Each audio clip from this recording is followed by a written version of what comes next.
Hello বন্ধুরা, Bangla news চ্যানেলের পক্ষ থেকে অনেক অনেক জানাবো স্বাগত। ভিডিওতে ক্লিক করার জন্য অসংখ্য ধন্যবাদ। তো চলুন ভিডিওটা শুরু করা যাক। ডাব্লিউবি গ্রাম পঞ্চায়েত ফর্ম ফিল আপ 2024। পশ্চিমবঙ্গের গ্রাম পঞ্চায়েতে ফর্ম ফিল আপ পদ্ধতি মোবাইল দিয়ে অনলাইনে আবেদন পদ্ধতি দেখে নিন। তো বলা হয়েছে যে গ্রাম পঞ্চায়েতে নিয়োগ আবেদন চলছে, মোবাইল দিয়ে আপনি ফিল আপ করতে পারবেন। তো কীভাবে ফর্ম ফিল আপ করবেন দেখে নিন অতি সহজে। তো এখানে কী বলা হয়েছে একটু দেখে নেওয়া যাক। ডাব্লিউবি গ্রাম panchayat form fill up processing 2024। কিছু দিন আগে রাজ্য জুড়ে গ্রাম পঞ্চায়েতে বিপুল সংখ্যক শূন্যপদে কর্মী নিয়োগ বিজ্ঞপ্তি প্রকাশ হয়েছিল। ইতিমধ্যে অনলাইনে রেজিস্ট্রেশন প্রক্রিয়া শুরু হয়ে গিয়েছে। এখনও এই প্রক্রিয়া সম্পন্ন করার জন্য রাজ্য সরকারের তরফ থেকে Paschimbanga panchayat recruitment management system নামে একটি অনলাইন পোর্টাল শুরু করা হয়েছে। তবে এই নিয়োগ থেকে আবেদন প্রক্রিয়ায় শুরু হবে বিষয়ে কোনো তথ্য ছিল না। এক নজরে দেখে নেওয়া যাক। তাই আজকে এই প্রতিবেদন আলোচনা করা হলো আমাদের গ্রাম পঞ্চায়েত নিয়োগে কীভাবে আবেদন করতে পারবেন, কীভাবে রেজিস্ট্রেশন করবে এবং ডকুমেন্টস কী কী লাগবে এবং ফর্ম ফিল আপ করার সময় সহজ ইত্যাদি যাবতীয় তথ্য নিয়ম কীভাবে মানতে হবে। কীভাবে গ্রাম পঞ্চায়েত রেজিস্ট্রেশন করবেন দেখেন।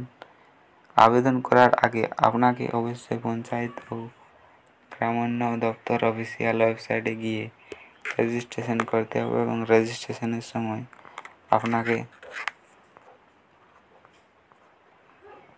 কতদিন পর্যন্ত প্রক্রিয়া চলবে, রেজিস্ট্রেশন প্রক্রিয়াটা চলবে তা এই বিষয় নিয়ে কোনো কিছু জানানো হয়নি।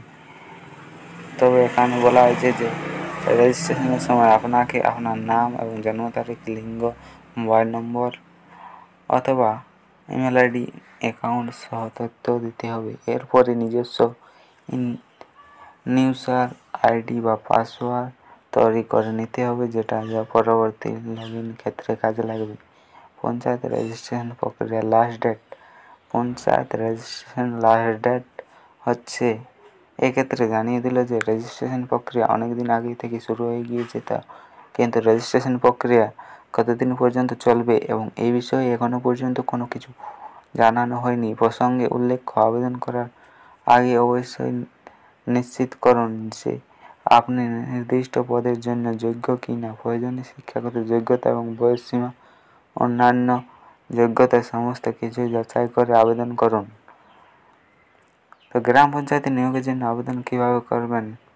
লগইন রেজিস্ট্রেশন করার পর আপনাকে আপনার মোবাইল নম্বর দিয়ে পাসওয়ার্ড ব্যবহার করে পঞ্চায়েতে গ্রামোন্নয়ন দপ্তরের অফিসিয়াল ওয়েবসাইটে গিয়ে লগইন করতে পারবেন এবং আবেদনপত্র পূরণ। লগইন করার পর আপনার অ্যাপ্লাই নাও অপশানে ক্লিক করে আবেদনপত্রটি পূরণ করতে হবে এবং আবেদনপত্রে আপনাকে আপনার ব্যক্তিগত তথ্য, শিক্ষাগত যোগ্যতা, অভিজ্ঞতা যদি থাকে এই অন্যান্য তথ্য দিতে হবে। এক্ষেত্রে প্রত্যেকটি অপশন যদি আগে লাল রঙে থাকবে এবং যথার্থত পূর্ণ এবং করা হয় সেটি সবুজ রং হয়ে যাবে। এরপর কনফার্ম অপশানে ক্লিক করবে এবং তারপরে সেভ অপশানে ক্লিক করে সমস্ত সেভ করে দেবেন এবং ডকুমেন্টস আপলোড সাথে সাথে স্ক্যান করা ছবি এবং স্বাক্ষর, শিক্ষাগত যোগ্যতা, সনদপত্র এবং অন্যান্য প্রয়োজনীয় ডকুমেন্টস আপলোড করতে হবে। তো আবেদন ফি এখানে কত লাগবে। আবেদনপত্র পূরণ করতে হলে আবেদনপত্রে আপলোড করার পর আপনাকে নির্দিষ্ট ফি প্রদান করতে হবে। তবে আবেদন ফি অনলাইনে